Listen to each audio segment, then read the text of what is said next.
Hey, everybody. Welcome to the Drew Allen Show. Pleasure to be here with you today, this morning for me and afternoon for Mr. Gingrich here. Now, look, I just want to say a couple of things. Some of you are new and haven't tuned into the show before. I've had the privilege of working as a publicist for a lot of well-known people in this movement, including Charlie Kirk, but Tulsi Gabbard, Peter Navarro, it's a long list. And Speaker Gingrich is somebody who I've admired for a long time. And, I hate to date myself, but I was born in 1987. And I just want people to understand this from my perspective. Before you had Trump, before you had MAGA, before there was the Tea Party, you had Newt Gingrich, and he was one of the original disruptors in Washington, D.C. And I want you to think about this, because I'll get into this in a second, Mr. Speaker. Right now we're in a situation where we control narrowly, slimly, majorities in Congress. And it seems very difficult to get things done. But, we have the power. Trump is in the office. When Speaker Gingrich came in 1994 as Speaker, it was a hostile environment. You had Bill Clinton as president, and he was able to do things that I just still am in awe of. And, we won 54 Republican seats. That's how many we flipped. And, this is the first time we regained power in 40 years since the Eisenhower era, which is just incredible to think about.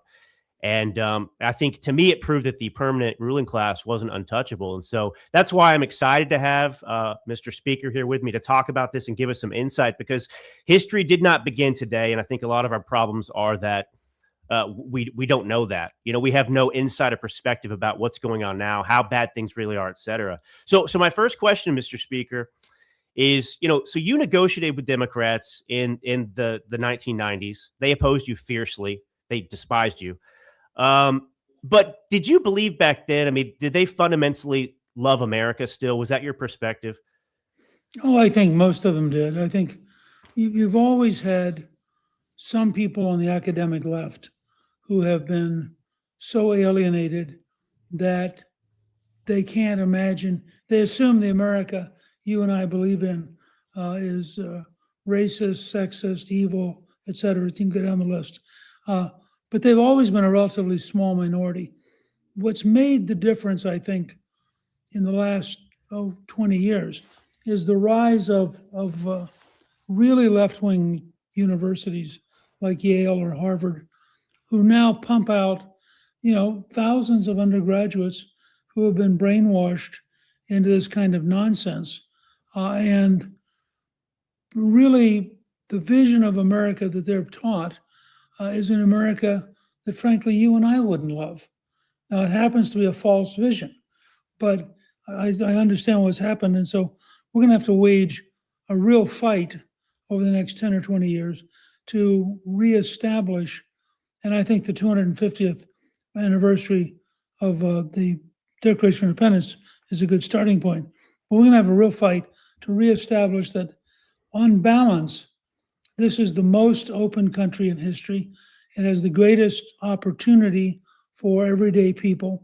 It has continually moved in the direction of more inclusiveness, more opportunities for everybody.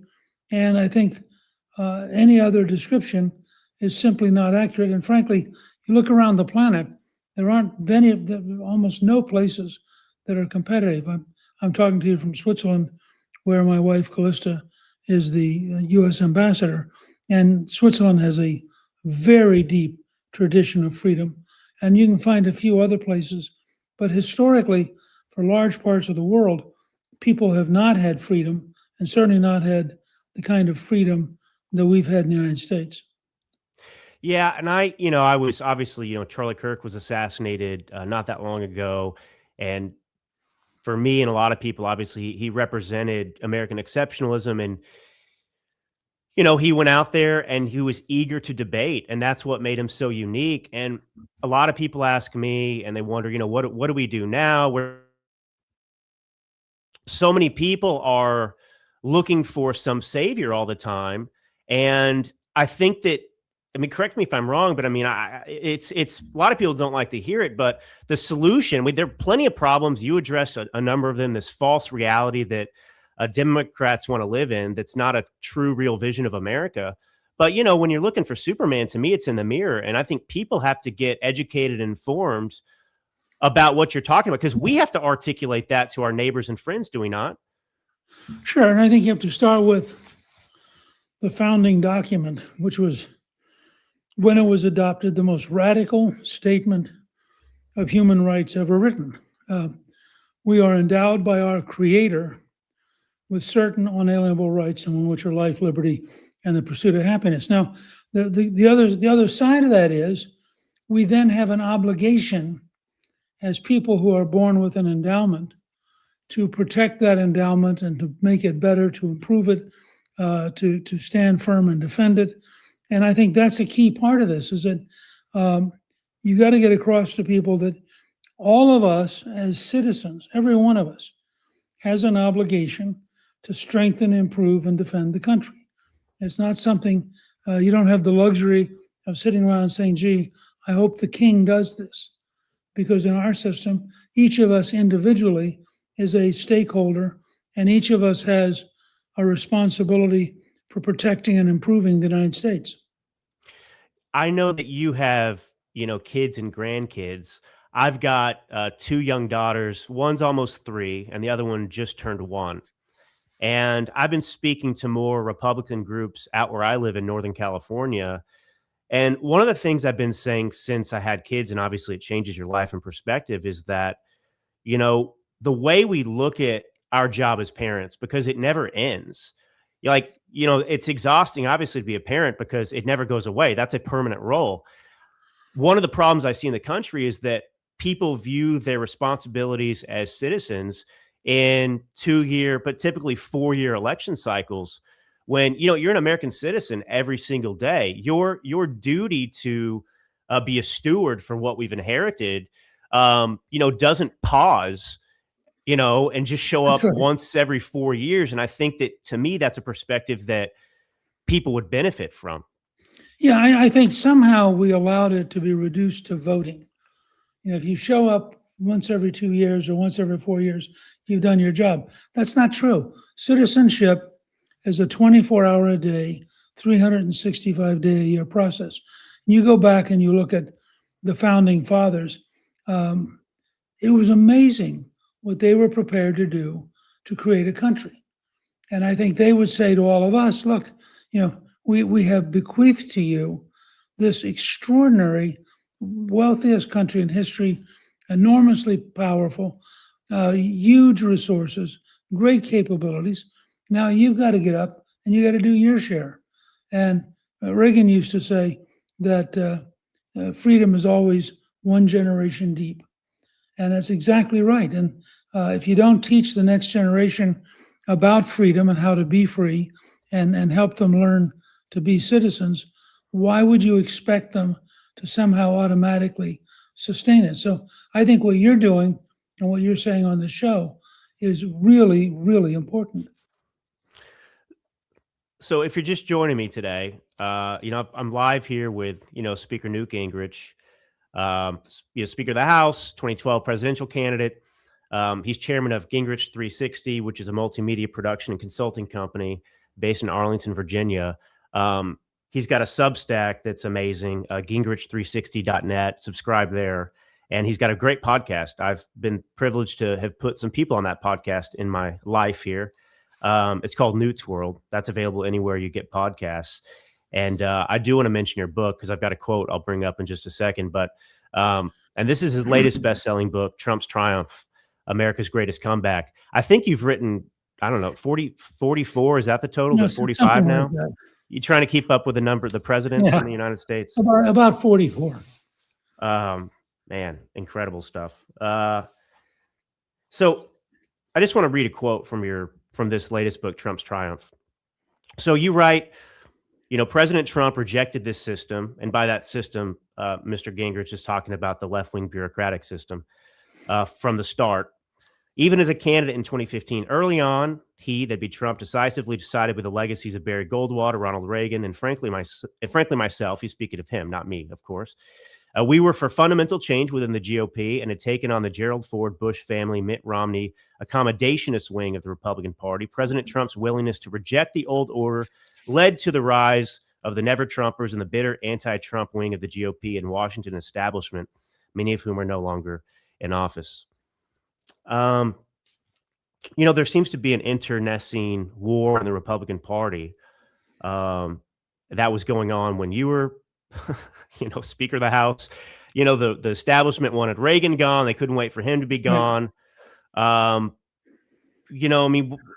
What's your perspective, I guess, on, the Republican Party and this constant battle we have between the establishment and, Newt Gingrich and the Tea Party and Trumpism?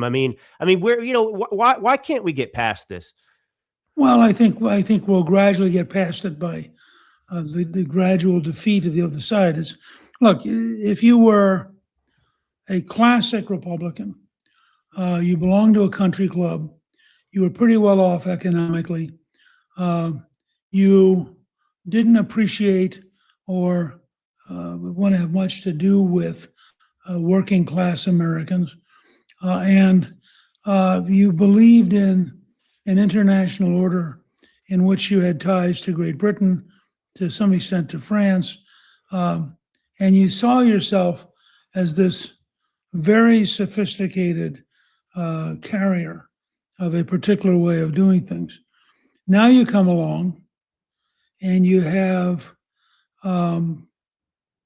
Trump, and I would suggest that to some extent, this goes all the way back to Barry Goldwater and the book he wrote called Conscience of a Conservative, which was at the time an extraordinarily important book that really did outline it was in paperback, and it outlined in very simple, clear language an alternative to big government socialism. And Goldwater split the Republican Party because the traditional country club Republicans didn't want to have anything to do with all these ideas. So Reagan comes along as Goldwater is losing in '64. The great achievement of his campaign is that in October, he asks Ronald Reagan to speak nationally. They raised $100,000, which back then was a huge amount off television. And Reagan gave a speech called A Time for Choosing, which is still on YouTube, and I recommend to everybody in our audience, if you want to get a sense of how long this has been going on, go back and listen to Ronald Reagan in October of 1964. So Reagan comes along and actually means what he says. He's a genuine conservative. He's not just saying it to get elected. And he gets to be governor and terrifies the establishment Eastern Country Club Republicans. There's a huge civil war between Reagan and Gerald Ford, Ford representing the old order. Reagan ultimately wins. And then I think in order to unify the party, he picks George H.W. Bush as vice president, but has not thought through the fact that George H.W. Bush is skull and bones at Yale. He is really from Connecticut. He is a moderate, a very smart guy, very, very courageous guy. Shot down in World War II as a pilot off of an aircraft carrier. And no disrespect to Bush as a person, but Bush was the old order. And in fact, George Shultz, the former Secretary of State, told me one time that every Reagan supporter in the government was fired by George H.W. Bush within 1 week after he took over. And it was clear that he learned nothing from Reagan. So you have a detour with Bush, he then gets defeated. And then we come along and we both win in '94 for the first time in 40 years, but equally important, or more important, we become the first re-elected House Republican majority since 1928. To give you a sense of the scale here, from 1930 to 1994, the Democrats controlled the House for 64 years, and we controlled it for 4. Yeah. After 1994, we have controlled the House for 22 years, and they've controlled it for 8. So you've had a fundamental shift in the balance of power in the U.S. House beginning in '94. And that was a shift that was a grassroots conservative reform party not the old-time country club party. And then you had Trump come along, and Trump, I think, instinctively understood blue-collar workers. People forget, Trump was not a real estate guy in the sense of money. Trump actually built things. He actually worked with blue-collar workers. He was actually out there on the street talking with them. And as a result, Trump has, I think, a unique flair for communicating with average, everyday people in a way which dramatically broadened the Republican Party, but also scared probably 10% of it into leaving. These became the never-Trumpers. And if you look at where they were coming from and what they believed, you can be sympathetic to them that, in fact, Trump does represent a different world, and he's approaching it in a different way, and it has enormous power.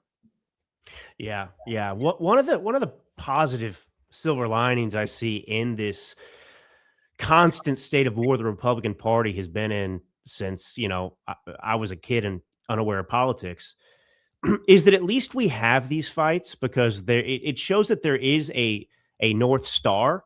So we conservatives are always fighting to, reclaim the party or keep the party in the image that we desire, which is, based on the foundations of this country. But on the left, Mr. Speaker, it's scary to me, because you don't have really anybody that is saying, hey, this is, no longer, the Democrat Party that I used to belong to. I mean,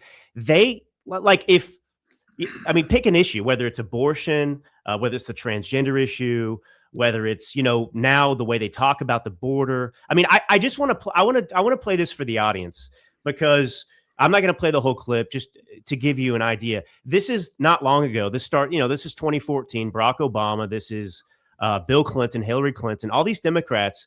I want you to think about their open border policy and how they're attacking Trump. I just want you to listen to them not long ago in their own words. If you're a criminal, you'll be deported. If you plan to enter the U.S. illegally, your chances of getting caught and sent back just went up. The actions I'm taking are not only lawful, they're the kinds of actions taken by every single Republican president and every single Democratic president for the past half century. I think we got to have tough conditions. Tell people to come out of the shadows. If they've committed a crime, deport them. No questions asked. They're gone. All Americans, not only in the states most heavily affected, but in every place in this country, are rightly disturbed by the large numbers of illegal aliens entering our country. The jobs they hold might otherwise be held by citizens or legal immigrants. The public service they use impose burdens on our taxpayers. I mean, he sounds like Stephen Miller there to me. And so I guess my question is, what is going on here? I mean, the left has been completely consumed by this radical left now. We're at least continue to fight. And so I know I'm encouraged by that. At least we got people here that say, no, the Republican Party, we know what we're supposed to be and need to be. The Democrat Party doesn't seem to have any resistance to the party radically changing. I mean, do you recognize the Democrat Party today versus the one that, you were the Speaker of the House, in the mid 90s.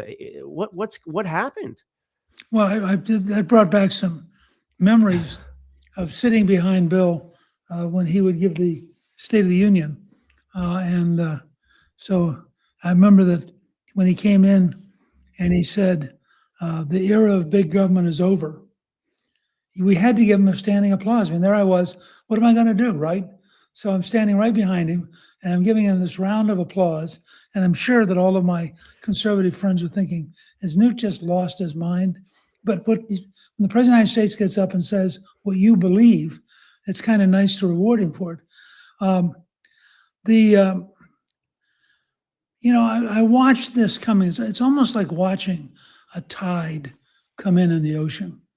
And a lot of it goes back to having lost the battle for the universities, which goes back all the way to the Vietnam War era, when one of our great mistakes was to allow people going, for example, to seminary to be able to avoid being drafted. So you had the most anti-war people were driven to the college campuses to avoid the draft. And then they had to feel righteous about not going. And so they adopted positions. We tend to forget, by the way, the last great wave of left-wingism was actually in the period 1967 to 1971. And we had 2,500 bombings in the United States. We had people getting killed. We had a professor at the University of Wisconsin who was killed. We had a professor at Columbia whose entire life work was destroyed by a mob. We had bombers who didn't know what they were doing, who blew themselves up in New York City. And you had 1 million people gathering around the Pentagon. I mean, there was a period there where it felt like the country was coming apart. And then the Vietnam War ended, everything sort of calmed down. Reagan came along, and Reagan created a new consensus. And that consensus lasted, I would say, up until Obama. Clinton was a Arkansas politician who had dealt with a conservative state legislature, and who, while he went to Yale and he was a Rhodes Scholar in Britain, he had at least 1 foot firmly in the real world. Obama comes along, and Obama is really the beginning of the genuinely radical and uprooted American politician. I mean, nobody's really gone back, because I think we were all so glad to have an African-American president and to have broken through the racial barriers that people didn't want to look seriously at how radical he was. But Obama was very radical and very, frankly, very racist. And the people he appointed were far more radical than he was. And then, of course, Biden is essentially Obama's third term and has the same Obama people. So what you have emerging is government appointees who are very left-wing, universities that are even further to the left, and then starting with AOC and the squad, you have the rise of a relatively small number, but growing, of people who are literally living an alternative universe. I mean, their vision of reality is so far apart from you and me that we're not in the same universe. Yeah. So I want to read a quote. In 1994, you said, which I think is prescient still. You said, "On everything on which we can find agreement, I will cooperate. On those things at the core of our philosophy, there will be no compromise." I guess my question is, we're living in alternate realities. I've written some op-eds recently just talking about the fact that we're in a marriage with irreconcilable differences. I mean, Right. like, to your point, one faction in this country hates the country. They genuinely want to destroy it because they don't believe it's worthy of preserving. And then you have people like me who understand real history and have perspective and love this country deeply. I mean, I lived in Italy when I was 23 for 2 years. I worked in Milan. I was legal, by the way. I was not illegal, but anyway, I was in Milan. So, my early experience was, that form of socialism and everything, despite the fact that I love Italy so much. But I guess, there's like nothing that it seems that we can agree on anymore. And, you're talking about the bombings and the violence, kind of in that period in the early 70s. And now I see, obviously, a lot of left-wing violence, whether it's targeting Trump or what happened with Charlie Kirk, or, schools around the country and their manifestos, read like the curriculum that they've been fed.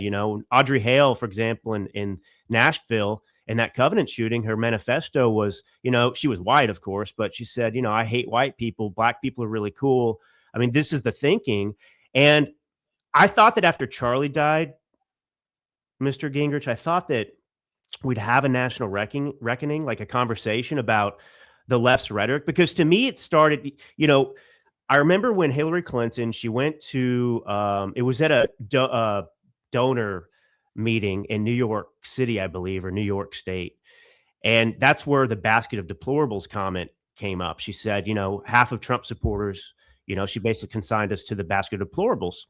And the rhetoric just seemed to change and get more. And I think it had to do, by the way, because what Obama did, and obviously when you get into the Hillary Clinton email scandal and what her organization did, when you get into the, Trump-Russia collusion hoax and coup, I think that they just went so far in terms of just the moral depravity of abuse. It's almost like this desperation to stay in there, and stay ahead of I think real crimes that I think this Trump administration is currently looking into too. It feels like there was this perfect storm where they just felt like there was they had to win. They hated Trump. He was an outsider. And so they didn't impose any sort of restrictions on themselves. And we went quickly from deplorables to Nazis and fascists. And obviously it's having real world consequences that are spilling out in violence. And the left does not look in the mirror ever and say, hey, maybe we should turn the temperature down in the room, right? Maybe our rhetoric is a little too extreme. Well, look, I think, first of all, Hillary was always much more radical than Bill. Mm-hmm. And you have to start from there. I mean, she was the genuine liberal in the couple. And he was sort of a good old boy, Arkansas conservative. She wasn't. Not only was she from Chicago, but she had spent a lot of time with the most famous radical writer of his generation, who had written Rules for Radicals and Revelry for Radicals and what have you. And so she really had, by the time she was an undergraduate student, she was writing papers about these kind of radicals from a totally favorable standpoint. And I think that what happened was, and by the way, you see the same pattern with Obama. The people who raised Obama, the people who spent time with Obama, came out of the hardest left parts of American society. I mean, these were people who were methodically opposed to the United States and to what we stood for. And so I think that this network, which had started growing in the 20s and 30s on the academic side, and then with Soviet invention, had started growing in the 40s and 50s, and was a much deeper, bigger network of people who hated America. And of course, was an enormous effort made to discredit that, but it's historically true. And I think that's a key part of this. I always tell people that as a sense of the scale of change, that liberals, when it comes to the use of force, whether it's foreign policy or domestic, liberals are like people who saw The Lion King and thought it was a documentary. And they think that lions actually do sing and dance with zebras. And when you try to explain to them that in the real world, lions eat zebras, they'll tell you, no, didn't you see the movie? Don't you realize that they're really nice people? So they have no capacity for dealing with evil, whether it's Hamas or whether it is George Soros's views, or it is what you see happening with Putin, or frankly, drug dealers. I mean, you look at the number of young Americans killed by drugs and the degree to which we have failed to have an effective reaction. It's historians will look back a century from now and wonder how we tolerated it. Yeah. I've kept Mr. Gingrich longer than I told him to, but if you have a couple minutes, I've a couple more questions for you. And you're busy. He's in the U.S. facility here in Switzerland, which is incredible. Yeah. As if you're just joining, his wife's currently the ambassador over there. So, okay, when you were speaker, all right. It's unbelievable what you got done with the Contract for America. I mean, truly. I mean, there was you forced a shutdown, and you got Bill Clinton to bend the knee, and you got a lot of concessions, and it was an incredible thing. Why haven't future Congresses? Why can't this Congress? Why can't Republicans today, when we have the Oval Office, why can't they be? Why aren't they effective like you were? What's the problem? Well, I mean, first of all, I'd say in some ways they've been very effective. If you look at the big, beautiful bill, the Republican problem is not substance. The Republican problem is they are the dumbest, weakest communicators on the planet. Mm-hmm. I mean, the only two articulate Republican presidents in my lifetime are Ronald Reagan and Donald Trump. they were both Democrats. They both actually worked in that business. And so I look at all that, and, the example I'll give you is that the one big beautiful bill by itself is going to revolutionize the American economy.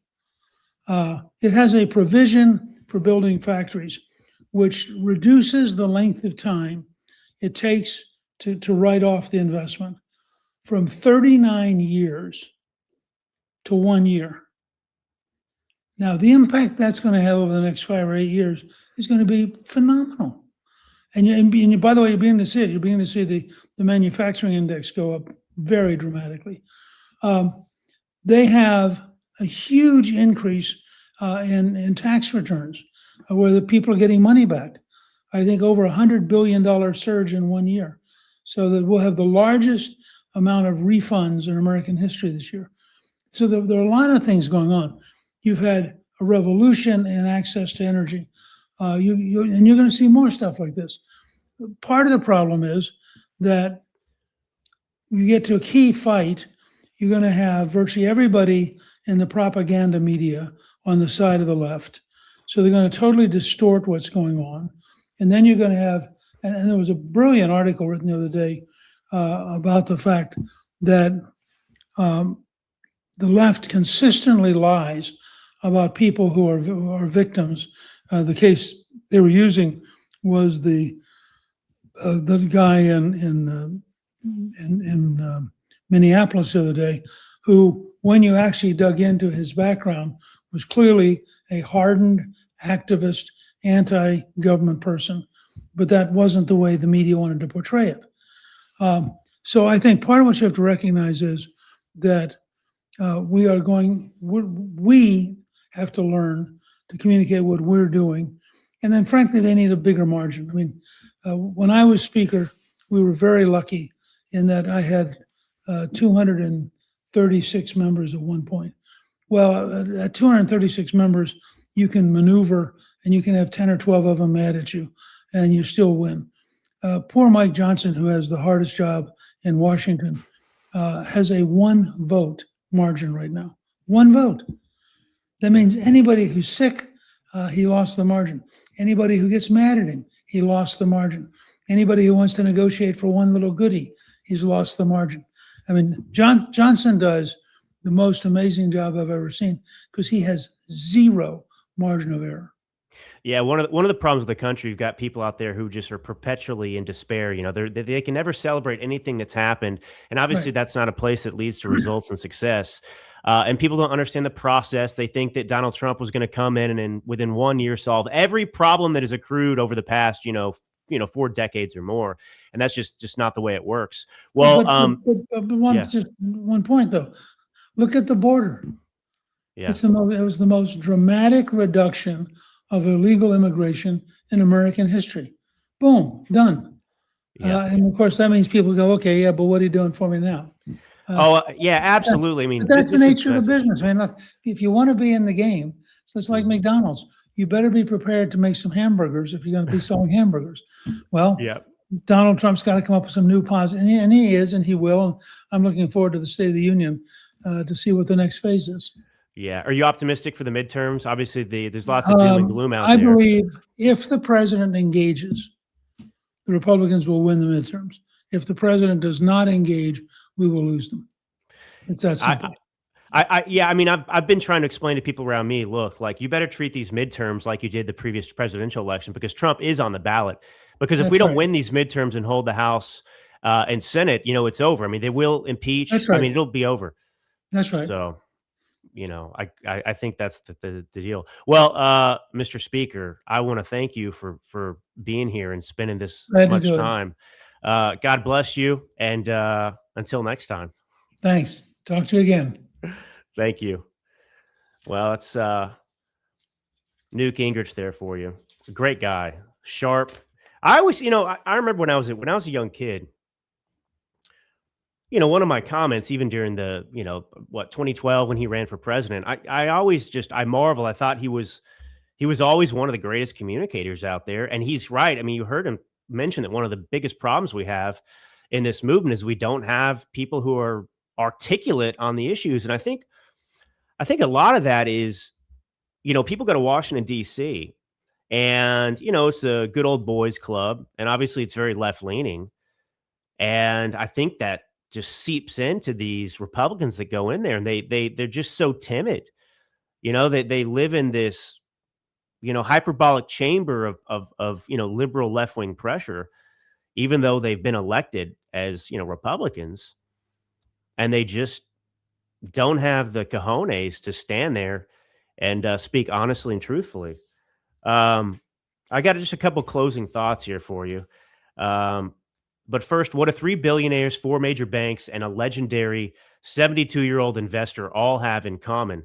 They're all making the same shocking prediction. Gold is headed for $10,000 or more. Goldman Sachs says gold will surge 20%. JP Morgan says 25%. And one respected economist now believes the U.S. government could deliberately raise gold's official price to help pay off the national debt. And the world's wealthiest players are already making their move. You can see exactly what they're seeing for free. Our friends at American Alternative Assets, they've got a powerful new report, The Surprising Case for $10,000 Gold. And you can go to cloutgold.com to download it for free. Call 855-803-GOLD. Again, it's cloutgold.com to download it free, or call 855-803-GOLD. This breaks down the hidden signals, the central bank gold buying spree. It's an educational tool. I got to tell you,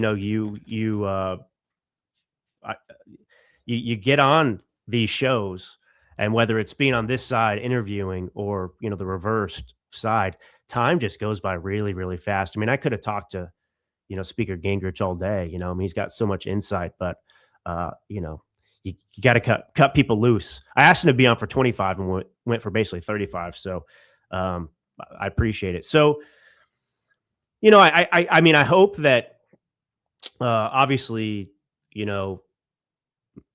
Speaker's advice for, this administration is, it's got to be about Trump. I mean, that's the reality. If people have got to get, we got to make people enthusiastic. I mean, it's true. Basically, I talked for a long time on shows about the stakes of the 2024 presidential election, and they were grave, and we pulled it off and won. But the stakes in the midterms are identical, if not worse, because we've made so much progress. We haven't solved every problem in the world, but you heard Mr. Gingrich, Newt there. I mean, talking about the border. I mean, that's a significant thing. I mean, 66% of the people, support, deportation. And anyway, I mean, that was one of the big issues coming in, the open border, and he shut it down basically on day one, which is huge. But if we do lose the House and Senate, everything that we worked for to get to this point is over, and it's going to be really, really, really ugly. Let me just say that. And by the way, I want to let you know again, you can get Newt's book. It's Trump's Triumph, America's Greatest Comeback. That's the book cover there. And his Substack is gingrich360.net. And his podcast is Newt's World, if you haven't checked it out. I watched I didn't actually watch the Grammys. I'm just going to end talking about something else. Did anybody out there tune into the Grammys? I did not, but I saw some clips, and obviously you had Bad Bunny from Puerto Rico up there, and he had to, make anti-ICE statements. You realize how coordinated all this crap is. I just read too that in Minneapolis, I think it was $250 million, if I'm not mistaken. I think I saw Laura Ingraham talking about it. Was spent by various nefarious groups funding these protests. Nothing is organic with the left. It's all organized chaos. And you see it at the Grammys, that revered cultural institution, the Grammys, which was more like, Sodom and Gomorrah. I mean, I just don't know what people are thinking. I used to not think so much about some of the outfits, and you had I don't even know how to pronounce her name. I've heard her song. I know who she is. Chappelle Rion, whatever her name is, and she's, I don't know. I mean, these are family shows. They're supposed to be. And these people, it's just like, oh man, it just grosses me out. And with all the Epstein stuff out there, and there's plenty of terrible stuff in it, and there's also many conspiracy theories floating that maybe some of them will be true as well.